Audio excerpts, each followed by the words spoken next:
Hello everyone. And today we are going to discuss the topic of vector space. और vector space बच्चे करने से पहले हमने जो आपका टॉपिक करा था that was your system of linear equation. तो अब ये जो वेक्टर स्पेस है ये आपके पास कैसे आप इसको समझते हैं, क्या ये कंसेप्ट है वेक्टर स्पेस का। नो डाउट आपके पास इसके लिए हम 2D 3D वेक्टर्स का भी यूज़ करेंगे, पर उससे पहले ये जो आपके पास एक सिस्टम है लीनियर इक्वेशन का जो हम सॉल्व करके आए हैं, वहाँ से मैं कुछ आपको चीज़ें कोरिलेट करूँगा, वहाँ से मैं कुछ चीज़ें कोरिलेट करूँगा कि आपको थोड़ा समझ आ जाए कि वेक्टर स्पेस में हम क्या चीज़ करने जा रहे हैं। ठीक है, एक ब्रॉड सेंस में क्या ये चीज़ रिप्रेजेंट करता है। तो आपको ऐसा एक system of linear equation solve करने के कंसेप्ट को लेके हमने पिछले लेक्चर्स में डिस्कस किया था, and that concept was of row reduced echelon form, जिसकी हेल्प से हम ऐसे सिस्टम्स को सॉल्व करते हैं। ठीक है, तो हमने क्या किया था, इसको ए एक्स इक्वल्स टू बी की फॉर्म में लिखा था, और ये आपके पास 1 माइनस 1 3 2 1 माइनस 1 3 1 2, और जो आपके अननाउंस थे आपके, वो आपके आपने ऐसे लिख के इस तरह से लिखा था। ठीक है, and then we do whatever the procedure was. तो अब ये तो हमारे पास एक था ऐसे सिस्टम ऑफ लीनियर इक्वेशन को सॉल्व करने का तरीका। ठीक है, अब मैं आपको सेम चीज़ को एक और वे में लिख रहा हूँ। ठीक है, जस्ट टू शो कि हम ये वेक्टर स्पेस वगैरह में क्या चीज़ डिस्कस करेंगे। The thing is find x1 x2 x3। ठीक है, कि आपको मैंने ये ना चीज़ देके, ये सिस्टम लीनियर इक्वेशन ना देके, आपको मैंने क्वेश्चन ऐसे पूछा, find x1 x2 x3 such that x1 is 1 2 3 column matrix, x2 is your minus 1 1 1, and this is your, it was your minus x2। ये क्वेश्चन बच्चे हमने लास्ट लेक्चर में किया था। ठीक है, और इसका यूनिक सोल्यूशन आया था, आपके पास। ये हमने रो रिड्यूस एशेलन फॉर्म से करा था, और इसका यूनिक सोल्यूशन आया था। This was the unique solution. ठीक है, so this is minus 1 3 minus 1, and then x3 3 minus 1 2 1 2 2। तो मैंने अब आपको एक सिस्टम दे दिया कि भाई आपने पास ये सिस्टम दिया हुआ है। ठीक है, ये सिस्टम दिया हुआ है, इसको आपने सॉल्व करना फॉर x1 x2 x3। ठीक है, तो बेसिकली प्रॉब्लम रिड्यूस हो गई आपकी इन कॉलम वेक्टर्स को के फॉर्म में, आपके पास ये सिस्टम आ गया। ठीक है, कॉलम वेक्टर्स की फॉर्म में ये आपका सिस्टम आ गया। अब ये सिस्टम और ये सेम चीज़ है।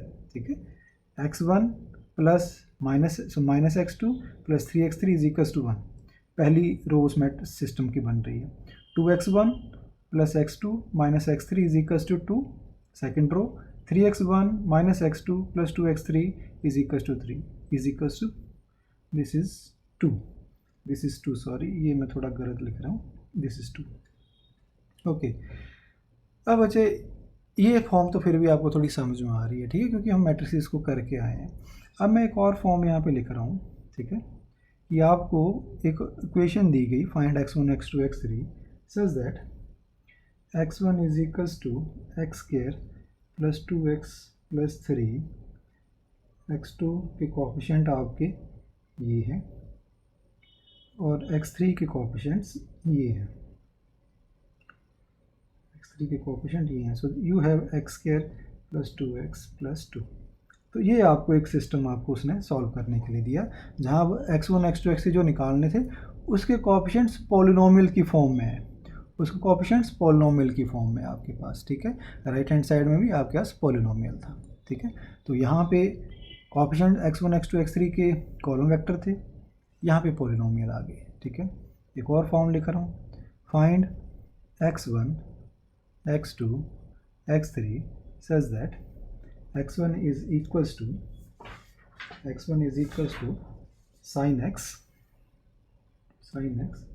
plus 2 cos x plus 3 plus x2 minus sin x plus cos x minus 1 plus x3 is 3 sin x minus cos x plus 2 is equals to sin x plus 2 cos x plus 2। अब ये तीसरा form है आपकी, जहाँ पे आपको x1 x2 x3 निकालने, और वहाँ पे आपके पास x1 x2 x3 के ऑप्शंस क्या हैं, ये साइन कोसाइन के फंक्शंस हैं आपके पास, ठीक है, फंक्शन की फॉर्म में है। तो बच्चे अब ये सब करने का, बताने का मकसद क्या है, ठीक है। पहली बात तो ये बच्चे कि ये सिस्टम जो है आपके पास, जिसमें हमने x1 x2 x3 के ऑप्शन को कॉलम वेक्टर्स की फॉर्म में लिखा है, इसी को रिप्रेजेंट करता है। इवन ये सिस्टम जो है आपके पास जो लिखा गया है in the terms of coefficients, जिसमें पॉलिनोमियल्स लिए गए हैं, it also represent this thing. और थर्ड फाइनल, जहाँ पे आपके पास x1 x2 x3 के कोएफिशिएंट्स अब ना मैट्रिसेस हैं ना पॉलिनोमियल हैं, पर आपके पास फंक्शंस की फॉर्म में है, तो ये भी आपके पास same system of linear equation को रिप्रेजेंट करता है, ठीक है। अब आपके पास ये जो आपके पास बताने का कारण था वो ये था कि क्या मेरे पास, मुझे तो सिर्फ एक सिस्टम पता है कि ये वाला, कि भाई मैट्रिसेस से ऐसा सॉल्व होता है, चलो कॉलम में भी लिख लिया, तब भी मैं थोड़ा सा आइडिया लगा लूँगा कि भाई इसको वापस इसी फॉर्म में लेके मैं सॉल्व कर सकता हूँ। पर जब आगे मेरे पास यहाँ पॉलिनोमियल्स आ गए, यहाँ पे फंक्शंस आ गए, या इसके अलावा और भी कुछ आ जाए, ठीक है, तो फिर मैं ऐसे सिस्टम्स को, उन इक्वेशंस को कैसे सॉल्व करूँगा? क्या मेरे पास do I have any set of rules, ठीक है, क्या मेरे पास ऐसा कोई सेट ऑफ रूल्स है जो बेसिकली मैट्रिसेस के लिए भी एप्लीकेबल हो, पॉलिनोमियल्स के लिए भी एप्लीकेबल हो, फंक्शंस के लिए भी एप्लीकेबल हो? मतलब मैं ऐसा कुछ, क्या मेरे पास कोई ऐसा कंसेप्ट है जिसके बेस बना के, चाहे जो मैट्रिक्स हो, पॉलिनोमियल हो, फंक्शन हो, मैं उन रूल्स को, ऑपरेशंस को लगा के अपने सिस्टम्स को, सोल्यूशन सेट को, जो भी क्वेश्चन की प्रॉब्लम उसे सॉल्व कर सकूं। So for that we have vector space. तो बच्चे ऐसे कंसेप्ट के लिए आपके पास वेक्टर स्पेस है, जहाँ पे वो ये जो मैट्रिसेस, पॉलिनोमियल, फंक्शन जिनकी हम बात कर रहे हैं, क्योंकि यहाँ पे हमारा जो एक मैथमेटिकल ऑब्जेक्ट है जिसे हम फाइंड आउट करना चाह रहे हैं, वो कॉलम वेक्टर है, कॉलम मैट्रिक्स है, यहाँ पे पॉलिनोमियल है, यहाँ पे फंक्शन है। तो क्या इन जनरल, क्या कोई मेरे पास ऐसी चीज़ है जिसको मैं इन जनरल कह सकूँ कि हाँ भाई ये वो चीज़ है जिसके थ्रू मुझे सॉल्व, जिसके अंडर ये सारे आते हों, matrices, polynomial, function with in certain set of rules? तो हाँ, वो वही आपके पास वेक्टर स्पेस के साथ आपको मिलेगी। वेक्टर स्पेस उस चीज़ से डील करता है, ठीक है। तो ये तो एक तरीका था आपको बताने का कि वेक्टर स्पेस में क्या होता है, ठीक है, वो किस चीज़ से आपके पास एक ओवरऑल एक जनरल ओवरव्यू देता है आपको, ठीक है, जहाँ पे फंक्शन, मैट्रिसेस, पॉलिनोमियल्स और भी बहुत कुछ आपके ऐसे सिस्टम्स क्लब करके एक उसमें नाम दे दिया वेक्टर स्पेस। पर उसके आगे भी कई कंडीशंस हैं, ठीक है, वो क्या चीज़ हैं, क्या वो एक्चुअल में डेफिनेशन है वेक्टर स्पेस की, तो वो हम देखते हैं बच्चे, ठीक है। Okay okay yes, before going forward, ये बच्चे मैंने अभी कहा था कि ये और ये इसको रिप्रेजेंट करता है, ठीक है, तो अभी मैं इसको ऊपर नहीं जा रहा हूँ, ठीक है, क्योंकि अभी हमने वेक्टर स्पेस पढ़ना शुरू किया है। अदरवाइज़ आप थोड़ा सा अगर इसके बारे में सोचोगे, आपको पता चल जाएगा कि कैसे इससे और इससे ये सिस्टम बनाया जा सकता है, ठीक है। Okay, next is definition of vector space. Definition of vector space, तो अब मुझे वेक्टर स्पेस की डेफिनेशन देनी है।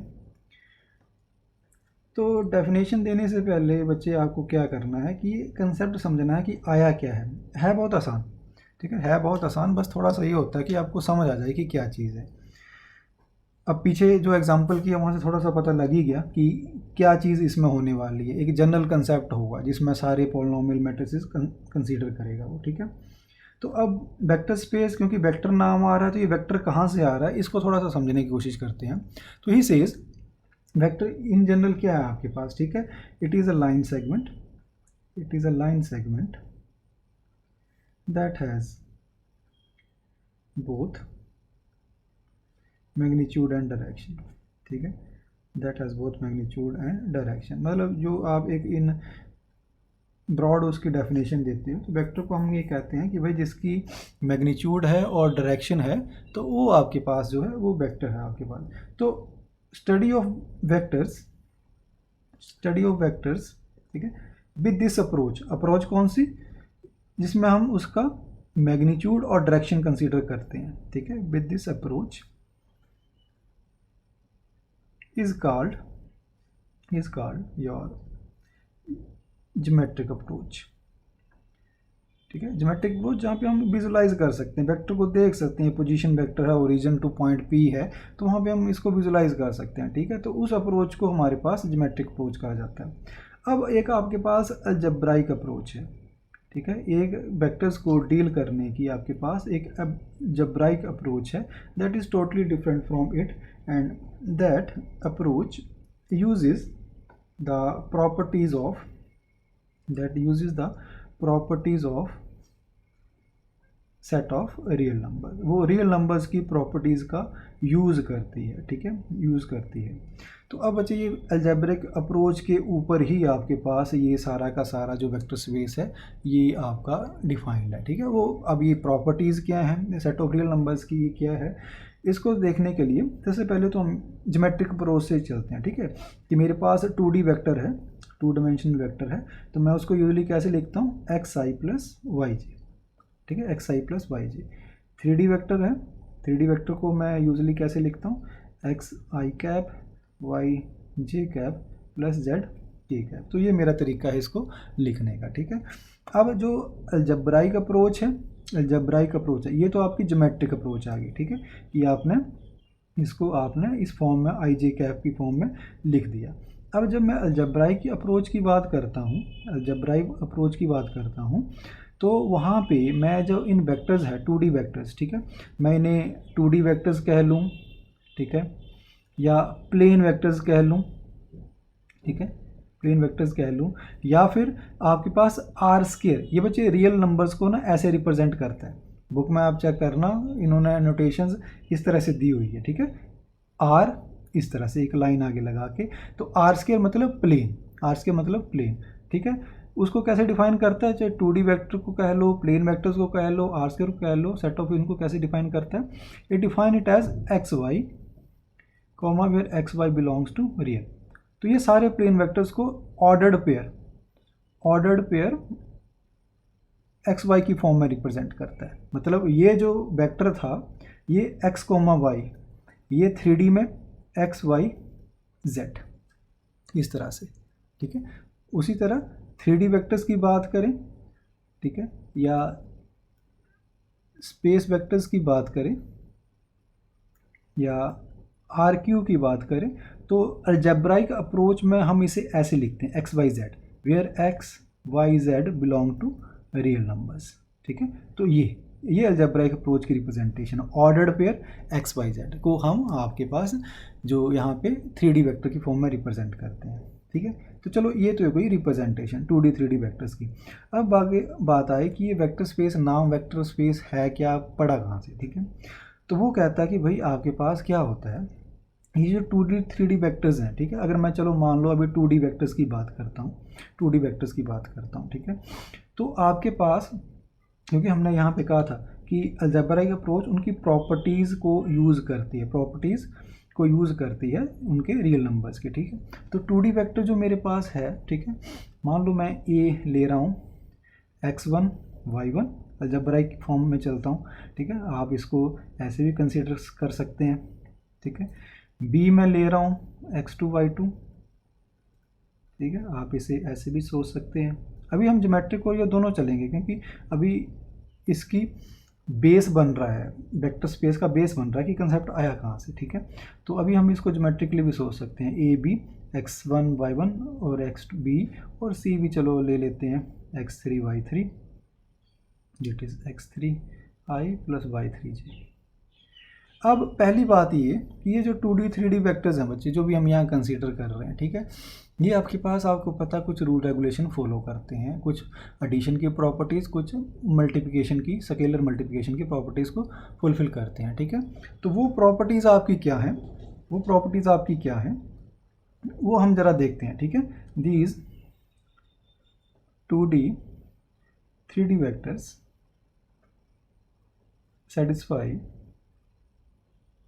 सम प्रॉपर्टीज़, ठीक है। ये 2D 3D अभी ज्योमेट्रिक अप्रोच के हिसाब से लेके चल रहे हैं, ठीक है, अभी हम अलजेब्राइक में नहीं आए हैं।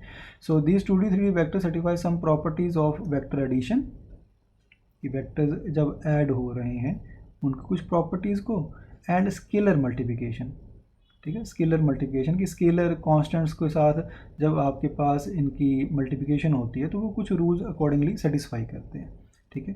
तो वो अब रूल्स क्या है, ठीक है, 2D 3D वेक्टर बड़े कॉमन रूल है, ऐसा नहीं कोई नई बहुत बड़ी चीज़ है, ये बड़े नॉन चीज़ हैं। वो क्या है, दो रूल्स आर,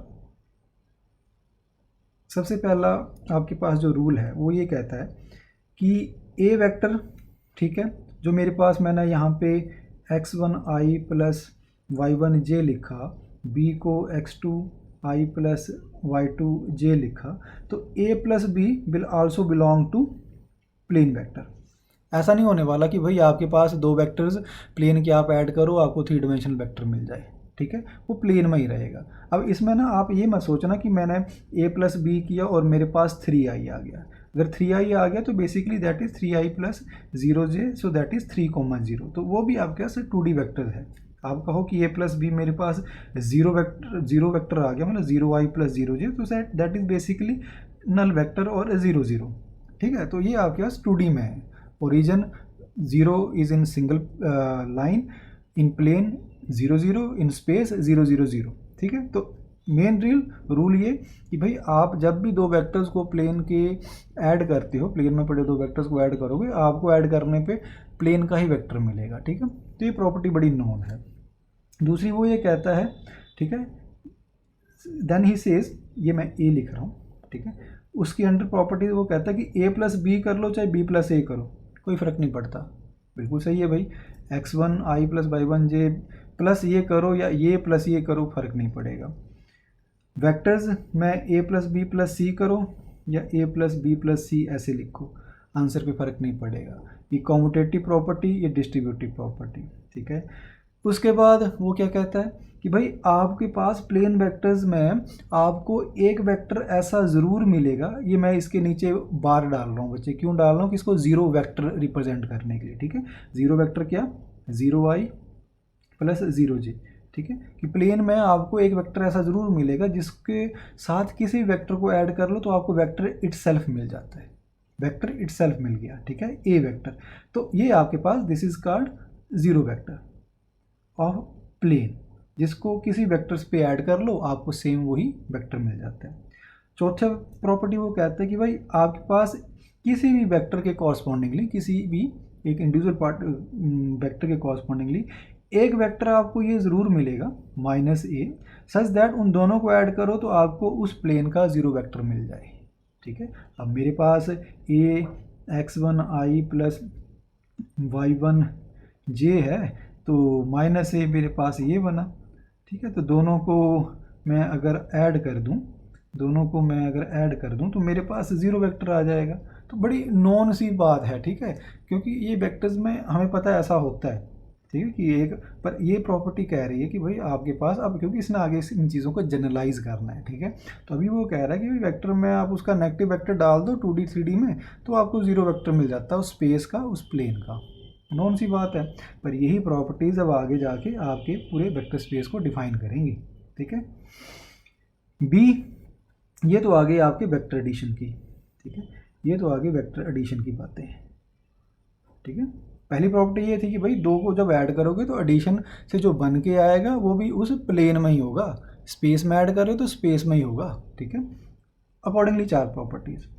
फिर वो बात करता है स्केलर मल्टीप्लिकेशन की, ठीक है, कि स्केलर को जब वेक्टर के साथ मल्टीप्लाई करो, स्केलर मतलब हम यहाँ पे अभी कांस्टेंट की बात कर रहे हैं, रियल नंबर की बात कर रहे हैं, ठीक है, कि आपके पास मान लीजिए अल्फ़ा बीटा मैंने स्केलर ले लिए जो रियल को बिलोंग कर रहे हैं, ठीक है। तो वो कहता है कि भाई अल्फ़ा अगर रियल को बिलोंग कर रहा है, ठीक है, तो alpha a will also belong to real, sorry, alpha will also belong to your a is if a belongs to your plane vector, ठीक है, या 3D vector, alpha a will also belong to plane vector. A belong to space vector, उस vector को scalar से multiply करने पे आपको जो वेक्टर मिलेगा वो भी स्पेस वेक्टर ही होगा या प्लेन वेक्टर ही होगा अगर ए प्लेन का है। मतलब ये नहीं कि स्केलर से मल्टीप्लाई करने पे आपने स्केलर को मल्टीप्लाई किया किसी प्लेन वेक्टर से आपको स्पेस वेक्टर मिल जाए ना, ऐसा नहीं होने वाला, ठीक है। तो ये तो पहली मेन चीज़ है कि भाई स्केलर को चाहे आप स्पेस वेक्टर से मल्टीप्लाई करो तो स्पेस वेक्टर मिलेगा, और अगर प्लेन वेक्टर से मल्टीप्लाई करोगे प्लेन वेक्टर मिलेगा। अब आगे वो कुछ और एक प्रॉपर्टीज़ कहता है, he says alpha A plus b is equals to alpha A plus alpha b. बड़ी नॉन सी बात है, ए आपके पास ये है, बी ये है, चीज़ होती है, बड़ी सिंपल सी चीज़ है। Alpha plus beta A is simply alpha A plus beta A, कोई नई बड़ी बात नहीं है। Then he says alpha beta A is equals to alpha beta A, simple है, नई बात नहीं है। और simply one dot A is equals to A, कि अगर यूनिटी को मैं ए वेक्टर से, ठीक है, अभी हम वेक्टर्स की बात कर रहे हैं, तो अगर अल्फ़ा मेरे पास 1 है तो उसको ए से, 1 मतलब बेसिकली रियल नंबर का जो यूनिटी है, मल्टीप्लिकेटिव आइडेंटिटी है, ठीक है। यहाँ पे मेरे पास स्केलर्स मैंने कहाँ से लिए हैं, scalars are basically real numbers, ठीक है। तो रियल नंबर में आपके पास जो मल्टीप्लिकेटिव आइडेंटिटी रियल्स की क्या होती है कि मैंने कोई रियल नंबर लिया आर, ठीक है, उसको मैं किससे मल्टीप्लाई करूं कि मेरे पास वही रियल नंबर आ जाए। And we know that in real number it is one कि जिसको मैं 1 से मल्टीप्लाई करूंगा तो मेरे पास वही रियल नंबर आ जाए, तो it is the multiplicative identity, ठीक है। तो ये 1 बेसिकली मल्टीप्लिकेटिव आइडेंटिटी रियल्स की, जिन्हें हम स्केलर कह रहे हैं, ठीक है। तो उससे अगर मैं उस वेक्टर, क्योंकि बच्चे ये मैं 1 ऐसे तो 1 ही है, लेकिन मैं आपको इस पर क्यों स्ट्रेस दे रहा हूँ कि ये मल्टीप्लिकेटिव आइडेंटिटी है स्केलर्स की, रियल की, क्योंकि ये प्रॉपर्टीज़ आगे जनरलाइज होनी है। तो ये आइडेंटिटी आपकी 1 ही रहेगी, ज़रूरी नहीं होता, ठीक है, ये चेंज हो सकती है, तो देखेंगे, अभी हम ज़्यादा डेप्थ में नहीं जाते। तो ये प्रॉपर्टीज़ होती हैं भाई, यूनिटी से आपने स्केल वेक्टर को मल्टीप्लाई करा, वेक्टर इटसेल्फ आ गया, ठीक है। तो ये 8 प्रॉपर्टीज़। नोट्स में मैंने एक प्रॉपर्टी 0 डॉट ए भी दी हुई है, उसको मैं नहीं लिख रहा हूँ क्योंकि मैंने कई और जगह चेक किया, वो उसको बाद में ड्राइव करते हैं, ठीक है। तो इस डेफिनेशन में मोस्टली वो यहाँ तक ही दे रहा है। So let me also take these only 8 properties, ठीक है।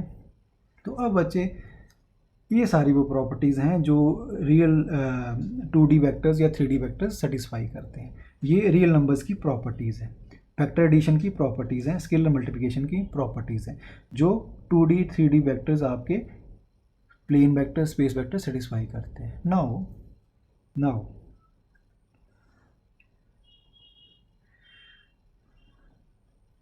these properties ठीक है, आर सो फंडामेंटल, ये जो भी हमने प्रॉपर्टीज़ पढ़ी, ये वाली 4, ये वाली 4 ये, ठीक है, are so fundamental in nature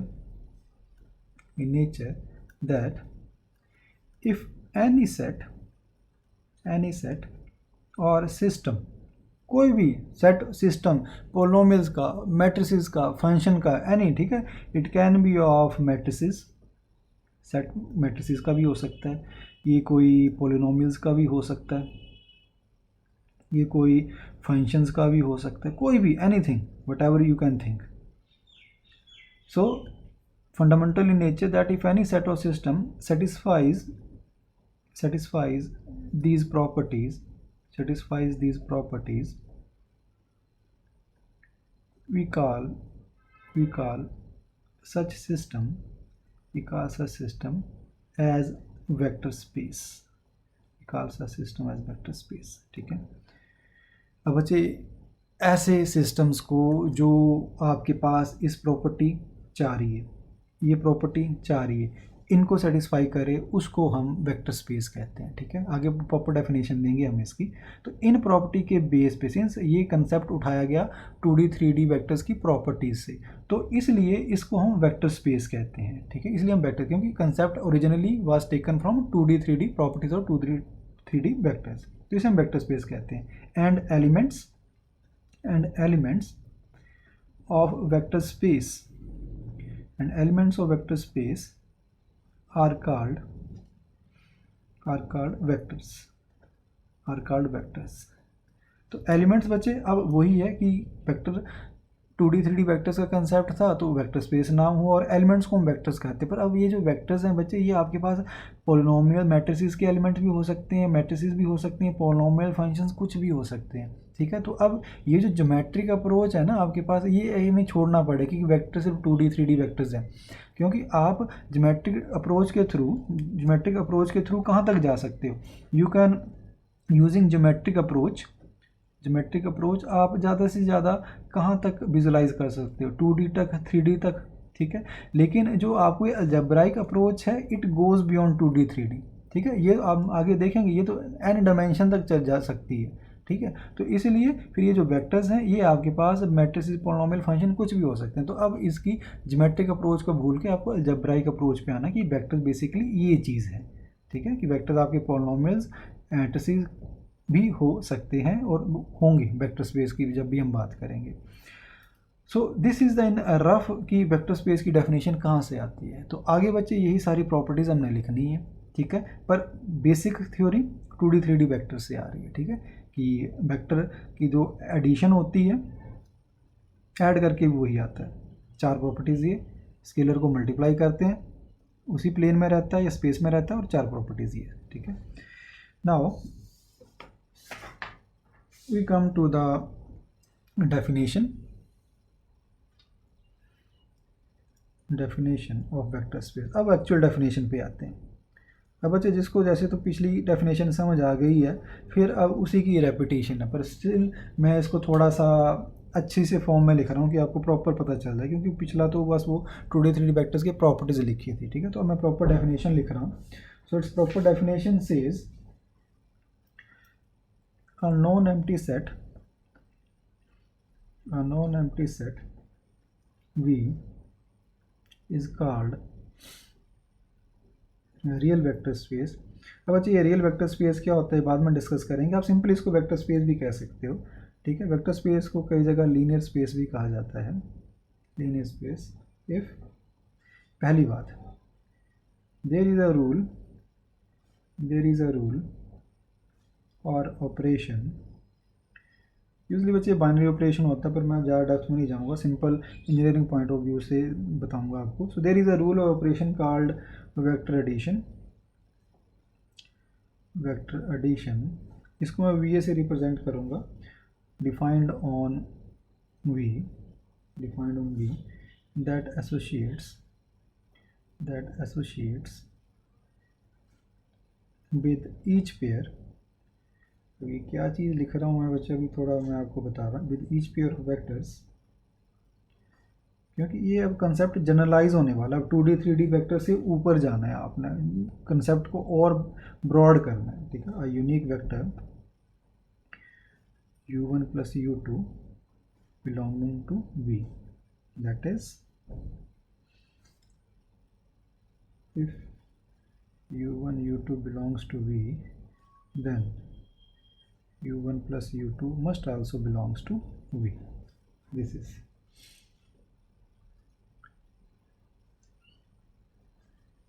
a unique vector V12 which is called sum of U1 and U2। अब बच्चे क्या हुआ यहाँ पे, जब भी वेक्टर स्पेस डिफाइन होता है, क्योंकि अब आप 2D 3D वेक्टर्स कर रहे थे तो आपको पता है वेक्टर्स की एडिशन कैसे होती है। आई कंपोनेंट के साथ मुझे आई कंपोनेंट ऐड करना है, ठीक है। अगर मैं यहाँ पे लिखूँ भाई इन 2 वेक्टर्स को ऐड करो, ठीक है, तो इन 2 वेक्टर्स को ऐड करो, ऐसे करके मैं ऐसे लिख रहा हूँ आप क्या, तो आप कभी ये नहीं करोगे कि 2 के साथ 3 को यहाँ ऐड कर दोगे। आपको पता है ये आई कंपोनेंट है, ये जे कंपोनेंट है, तो आई कंपोनेंट के साथ मैं आई कंपोनेंट इसको ऐड करना, तो that is the rule of addition. ये ऑपरेशन एडिशन का आपने डिफाइन किया कैसे, कि A plus b is equals to 2, sorry this is i, ठीक है। तो कि आई कंपोनेंट के साथ आई कंपोनेंट ऐड करना है और जे कंपोनेंट के साथ जे कंपोनेंट ऐड करना है, दिस इज, ठीक है। तो you got 0i plus 6j, this is. तो अब बात वही थी कि ये हमारी समझ है, हमने शुरू से बचपन से करते आ रहे हैं, तो हमें पता है कि भाई ये चीज़ होती है, ठीक है। पर अब ये कंसेप्ट और ब्रॉड हो रहा है, अब ब्रॉड हो रहा है। तो अब वो कहता है कि भाई आप जब भी कोई वेक्टर स्पेस डिफाइन करोगे, सबसे पहली प्रॉपर्टी तो आपकी ये होनी चाहिए कि आपकी जो एडिशन है उस पर डिफाइन होनी चाहिए, ठीक है। तो वेक्टर एडिशंस, वेक्टर कुछ भी हो सकता है, फंक्शन, पॉलिनोमियल, मैटर, कुछ भी हो सकता है।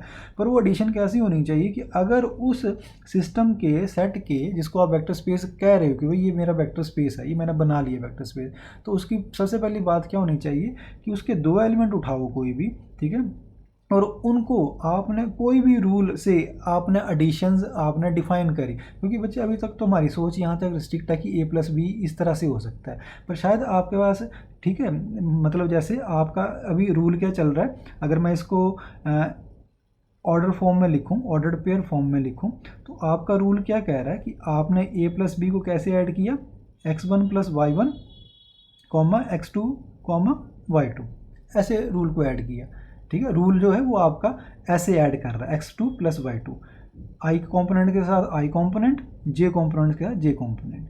लेकिन हो सकता है कि रूल आपका कुछ और भी हो, कि आपके पास x1 y1, x2 y2 ऐसे करके आपके पास वो रूल बना रहा हो, ठीक है। तो आपके, क्योंकि ये हमें पता है, लेकिन वेक्टर स्पेस में ये जो ऑपरेशन एडिशन का है, it can take any shape, कोई भी ऑपरेशन हो सकता है, ठीक है। पर ऑपरेशन की शर्त क्या है कि भाई आपके पास वो जो ऑपरेशन आप कह रहे हो, जिसके अंडर दो वेक्टर्स एलिमेंट्स उस सेट के ऐड होंगे, ऐड होने के बाद जो भी आएगा वो स्टिल उस वेक्टर स्पेस का एलिमेंट होना चाहिए। ऐसा नहीं कि पता लगा आपने दो एलिमेंट्स को ऐड कर दिया, ठीक है, दो एलिमेंट्स को ऐड कर दिया उस सेट के, जिसे आप वेक्टर स्पेस कहने जा रहे हो, और पता लगे कि वो जो एलिमेंट आगे बन के आया वो आपके पास वेक्टर स्पेस में है ही नहीं, उस सेट में लाई नहीं कर रहा है, ठीक है। तो फिर ये चीज़ नहीं होनी चाहिए। तो पहला रूल ऑपरेशन ये है, ठीक है।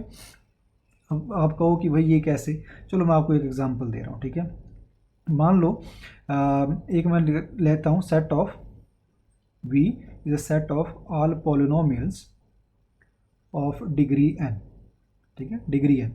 पॉलिनोमियल्स की एडिशन का आपको पता है कैसे करते हैं। एंड डिफाइन, मैं सिंपल एडिशन की बात करता हूँ, define addition of vectors, vector मतलब पॉलिनोमियल्स, ठीक है, polynomials, define addition of vectors और पॉलिनोमियल जो कि वेक्टर्स इस फॉर्म में आपके पास हैं, as a+b is equals to ab, a+b is equal, हमें पता भाई कैसा होता है वेक्टर्स का, पर वो कह रहा है कि चलो मैंने एक ऐसा सेट बना लिया, set of polynomials of degree n ले लिया, कि जिसमें डिग्री n के पॉलिनोमियल्स, और डिफाइन एडिशन ऐसी करी कि जिसमें a+b is equal to a.b हो रहा है, ठीक है। तो अब बच्चे ये वेक्टर स्पेस बन ही नहीं सकता, ये कंडीशन नहीं फुलफिल हो रही है, ठीक है। आपने सेट में कैसे एलिमेंट्स लिए, आपने एलिमेंट्स लिए जहाँ पे डिग्री n है, डिग्री n है, जिनकी डिग्री n से कम वाले, ज़्यादा वाले इसमें लाई नहीं करेंगे, ये स्ट्रिक्टली कह रहा है ऑफ डिग्री n, ऐसा नहीं कहा कि of degree less than equals to n, he is saying of degree n। तो आपने जब a+b किया और आपके पास ab बन के आया, तो इसकी डिग्री कितनी होगी, इसकी डिग्री तो हो गई 2n, ठीक है। तो ये बिलोंग करेगा v को, फिर ये नहीं करेगा, क्यों, डिग्री तो हो गई 2n, तो फिर v में कहाँ बिलोंग किया, तो आपकी एडिशन ही गलत है, डिफाइन हुई है, मतलब वेक्टर स्पेस बन ही नहीं सकता, ठीक है। क्यों, क्योंकि आपका जो रूल ऑफ एडिशन है वो गलत से डिफाइन हुआ, ये ऐसे नहीं हो सकता, अगर ऐसे कर दिया आपने तो फिर वो वेक्टर स्पेस नहीं है आपके पास, ठीक है। तो इस तरह से आपके पास पहला रूल तो ये भाई कि आपके पास जो ऑपरेशन डिफाइन करते हो एडिशन का उस सेट पे, सिस्टम पे, वो ऐसा होना चाहिए कि दो को ऐड करो तो आपको एडिशन करने के बाद भी वो एलिमेंट उसी में मिले, ठीक है। Similarly there is a rule और operation, there is a rule or operation called scalar multiplication, scalar multiplication, SM से मैं डिफाइन कर रहा हूँ, डिफाइन ऑन बी, मतलब आपने वेक्टर एडिशन डिफाइन करने के बाद एक ऑपरेशन स्केलर मल्टीप्लिकेशन, क्योंकि बच्चे वेक्टर स्पेस में आपको ये सब डिफाइन करना पड़ता है, कहीं आपको ऐसी जगह पे आपको सेट मिलेंगे जहाँ पे ऑपरेशंस आपको डिफाइन, मतलब ऐसे मिलेंगे जो अलग आपकी सोच से अलग होंगे, ठीक है। That associates with each scalar that is scalar alpha. अब ये जो स्केलर्स हैं बोलते बच्चे, यहाँ पे मैं अभी टाइमिंग रियल लेके चल रहा हूँ, belongs to, this is belongs to real, ठीक है। रियल को मैं मान के चल रहा हूँ कि जो स्केलर अल्फा बीटा जो भी लेंगे रियल से लेंगे, and u belonging to b unique vector alpha u belonging to V called product of alpha and u, ठीक है। तो बच्चे इसमें भी वो क्या कह रहा है कि मैं कोई रियल का एक स्केलर उठाऊं, कांस्टेंट उठाऊं, और उस वेक्टर स्पेस का कोई एलिमेंट उठाऊं, उन दोनों को मल्टीप्लाई करूं तो मुझे एक यूनिक ऐसा वेक्टर मिलेगा, ठीक है, जो कि स्टिल v में लाई करता होगा, जिसे कि मैं प्रोडक्ट ऑफ अल्फा और u कह रहा हूँ, ठीक है। मतलब if alpha belongs to real, u belongs to v, then alpha u must belongs to v। ऐसा नहीं होने वाला कि भाई आपने एक वेक्टर स्पेस बनाया, सेट ऑफ एलिमेंट्स लिए, उसमें से कोई भी एक एलिमेंट को आप अगर स्केलर से मल्टीप्लाई करो और जो प्रोडक्ट बने वो आपका वेक्टर स्पेस में लाई ना करे, ठीक है। It should lie in vector space, otherwise फिर वो आपका जो है वेक्टर स्पेस नहीं कहा जाएगा। सो this is a second operation, ठीक है, this is a second operation. और ये हम 2D 3D वेक्टर्स में पढ़ के आए कि भाई ऐसा ही होता है, स्केलर को 2D वेक्टर से मल्टीप्लाई करो तो 2D वेक्टर में ही रहता है। पर अब ये मोर जनरलाइज चीज़ कह रहा है, यहाँ पे मोर जनरलाइज चीज़ कह रहा है, ठीक है। अब तो भाई ये तो दो उसने ऑपरेशन डिफाइन कर दिया, ठीक है, दैट इज़ मस्ट कि ऑपरेशन आपके जो आप डिफाइन करोगे वो ऐसे होने चाहिए, एक एडिशन का, एक स्केलर मल्टीप्लिकेशन का। सिंपल ऐड करो, करने के बाद जो आपके पास सम बने वो भी वेक्टर स्पेस में लाई करना चाहिए, स्केलर के साथ मल्टीप्लाई करने पे जो एलिमेंट बनाया बन के आए वो भी उस वेक्टर स्पेस में सेट में लाई करना चाहिए। तो अब इसके अलावा और प्रॉपर्टीज़ कौन सी हैं, ये तो होगी आपकी ऑपरेशंस की। देन ही सेज आल्सो, और बच्चे ये चीज़ें आपके पास सेम जो वो है हमने 2D 3D वेक्टर उससे कोरिलेट कर रही हैं, ठीक है, कुछ नया नहीं है, वहाँ भी ऐसे था, अब इसने उसे थोड़ा और ब्रॉडर सेंस में यहाँ पे चीज़ों को रिप्रेजेंट कर रहा है, जिसमें आपके पास अब हर टाइप का सेट उसे फॉलो कर सकता है जो इन चीज़ों को सेटिस्फाई करेगा। और दूसरी बात ये कहता है कि भाई ऑपरेशन आपके डिफ़ाइन हो गए, उसके बाद अब जो ये वेक्टर एडिशन आपने डिफ़ाइन करा, ये आपके पास इन प्रॉपर्टीज़ को सेटिस्फाई करना चाहिए जो कि हम 2D 3D वेक्टर्स में अभी बात करके आए हैं। VA is vector addition is commutative, that is if v1 v2 belongs to vector space V, then v1 v2 is equals to v2 plus v1, ठीक है। वेक्टर एडिशन कॉम्यूटेटिव होनी चाहिए, ठीक है, ऑपरेशन डिफाइन कर लिया, उसके बाद ये चीज़ होल्ड करनी चाहिए।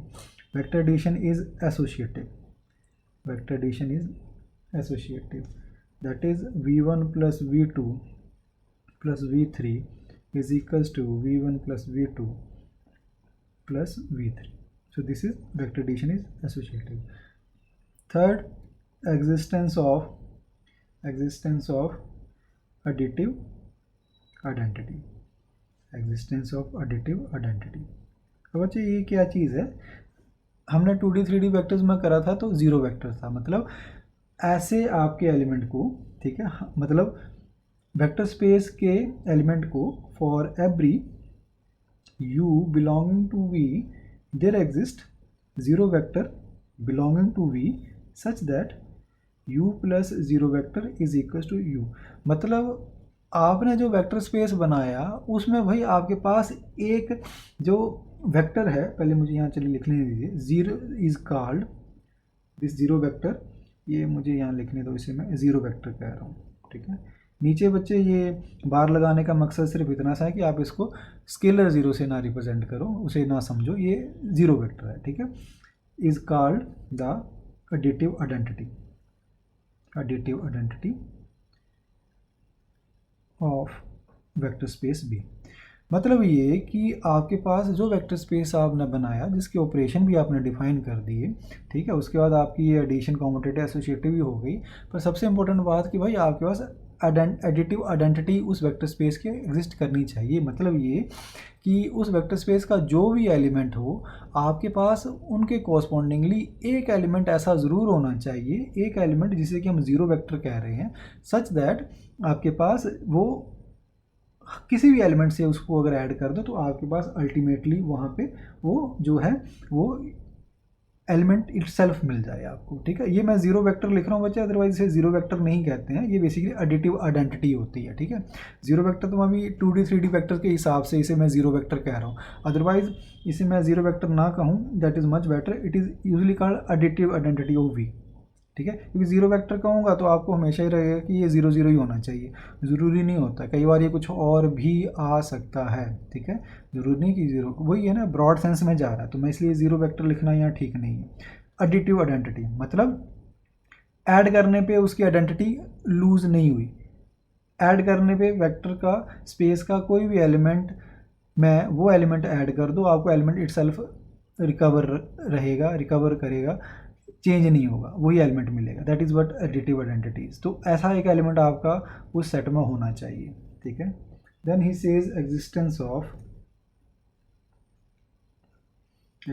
Of multiplicative additive inverse, existence of additive inverse। अब वो ये क्या चीज़ है, फॉर ईच, ठीक है, ये फॉर एवरी था, मतलब सभी के लिए सेम होगा, सभी के लिए सेम होगा, ऐसा नहीं कि दो तीन होंगे, सेम होगा हर एलिमेंट के लिए ये सेम चीज़ होगी। फॉर ईच, अब ये हर एक के लिए अलग अलग, for each u belongings to b there exist minus u belonging to b such that, मतलब भाई आपके पास उस एलिमेंट सेट के सिस्टम के वेक्टर स्पेस जिसे कहने जा रहे हो आप, हर एक एलिमेंट को अगर मैं इंडिविजुअली लेता हूँ कि कॉरस्पॉन्डिंगली आपको एक एलिमेंट ऐसा ज़रूर मिलेगा, सच दैट जब आप उन दोनों को ऐड करोगे तो आपको एडिटिव आइडेंटिटी मिलेगी। ठीक है, कि आपने उन दो एलिमेंट को एक एलिमेंट के कॉरस्पॉन्डिंगली एक दूसरा एलिमेंट ऐड किया, ठीक है, तो आपको एडिटिव आइडेंटिटी मिलेगी। तो ऐसा एलिमेंट ज़रूर एग्जिस्ट करना चाहिए। ठीक है, so minus u is called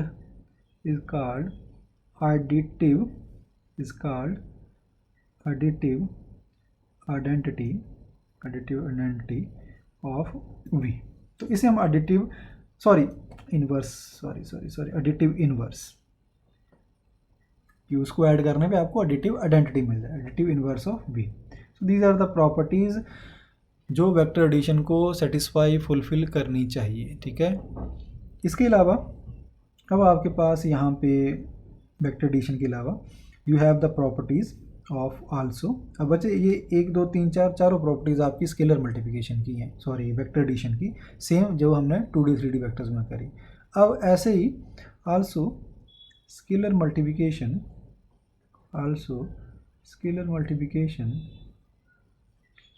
satisfies following properties. इसी तरह से स्केलर मल्टीप्लिकेशन भी आपके पास जो हमने डिफाइन करी उसके अकॉर्डिंगली वो कुछ प्रॉपर्टीज सेटिस्फाई होती हैं, और वो बड़ी सिंपल सी हैं, वो ही हमने जो पहले 2D 3D वेक्टर्स में करी थी वो उनको मैं ऐसा यहाँ पे लिख रहा हूँ। ठीक है, पहली बात ये, दूसरा alpha plus beta v1 is equals to alpha v1 plus beta v1, third alpha beta v1 is equals to alpha beta v1, चौथा 1 dot v1 is equals to v1 where 1 is the multiplicative identity of scalars, जो कि हम यहाँ पे real numbers ले रहे हैं, जो कि आपकी फील्ड भी है, तो हम आगे डिस्कस करेंगे। ठीक है, तो जो आपकी मल्टीप्लिकेटिव आइडेंटिटी हमने पीछे डिस्कस की थी। ठीक है, तो ये 1 जो है ये 1 आपके पास। सो दिस इज़ बेसिकली आपकी 4 प्रॉपर्टीज स्केलर मल्टीप्लिकेशन की सेटिस्फाई करता है। तो this is the basic definition of your vector space. ठीक है बच्चे, तो वेक्टर स्पेस मैं फिर से एक बार आपके पास नॉन एम्प्टी सब सेट है, नॉन एम्प्टी सेट है जहाँ पे वेक्टर एडिशन का प्रॉपर्टीज आपके पास ऑपरेशन होगा, वेक्टर एडिशन का। उस सेट के कोई दो एलिमेंट्स ले लो, ऐड करो, उसी सेट में लाई करनी चाहिए। स्केलर मल्टीप्लिकेशन की प्रॉपर्टी एक वो डिफाइन करेगा, ऑपरेशन सॉरी डिफाइन करेगा, जिसमें स्केलर के साथ उस वेक्टर के किसी भी एलिमेंट को मल्टीप्लाई कर दो, जो नया एलिमेंट बन के आएगा वो भी उस वेक्टर में लाई करना चाहिए। इसके अलावा वेक्टर एडिशन और स्केलर मल्टीप्लिकेशन आपके पास ये चार प्रॉपर्टीज़ को फुलफ़िल करते होने चाहिए। जो ऑपरेशन आपने लिखा है वो ऑपरेशन एडिशन का ये चार प्रॉपर्टीज़ को फुलफ़िल करना चाहिए। यहाँ पे मेन चीज़ ये एडिटिव आइडेंटिटी वाली है, ठीक है, क्योंकि कई बार जब वो फेल करते हैं तो एडिटिव आइडेंटिटी, एडिटिव इनवर्स के कारण काफ़ी आपके पास प्रॉब्लम्स आती हैं, ठीक है, पर ज़रूरी नहीं है कि हर केस में ऐसा हो, ठीक है। तो एडिटिव आइडेंटिटी ये थी कि उस सेट में आपको एक ऐसा एलिमेंट ज़रूर मिलेगा जो कि सबके लिए एक ही होगा, सेम होगा, सच दैट उसमें से किसी भी एलिमेंट को ऐड कर लो बी के, आपको एलिमेंट इटसेल्फ मिल जाता है, ठीक है, दैट इज़ एडिटिव आइडेंटिटी। और एडिटिव इनवर्स, हर एलिमेंट के कॉरस्पॉन्डिंगली आपको एक ऐसा एलिमेंट ज़रूर मिलेगा कि दोनों को ऐड करने पे आपको एडिटिव आइडेंटिटी मिले, और इसी माइनस यू को हम एडिटिव इनवर्स कहते हैं बी का। और उसी तरह से ये चार प्रॉपर्टीज़ आपकी स्केलर मल्टीप्लिकेशन की। So this is basically your the definition of vector addition, sorry vector space, की वेक्टर स्पेस क्या होता है। तो in general it is simply दो ऑपरेशन इसके वेक्टर एडिशन और स्केलर मल्टीप्लिकेशन के जो डिफाइन होंगे इसके, प्लस वेक्टर एडिशन ये चार प्रॉपर्टीज, स्केलर मल्टीप्लिकेशन ये चार प्रॉपर्टीज फुलफिल करता होगा। तो ऐसा कोई सेट जब ये चीज़ें फुलफिल कर रहा है, we call that set non empty set as vector space. Okay बच्चे, तो इस लेक्चर में अभी मैं इतना ही ये कर रहा हूँ, ठीक है, क्योंकि लंबा जा रहा है। और इसका जो पार्ट 2 है उसमें फिर हम आगे देखेंगे कि आपके पास इसके अलावा वेक्टर स्पेस में और क्या क्या चीज़ें हैं, ठीक है, वो हम इसके पार्ट 2 में देखेंगे। ओके बच्चे, thank you, thanks a lot.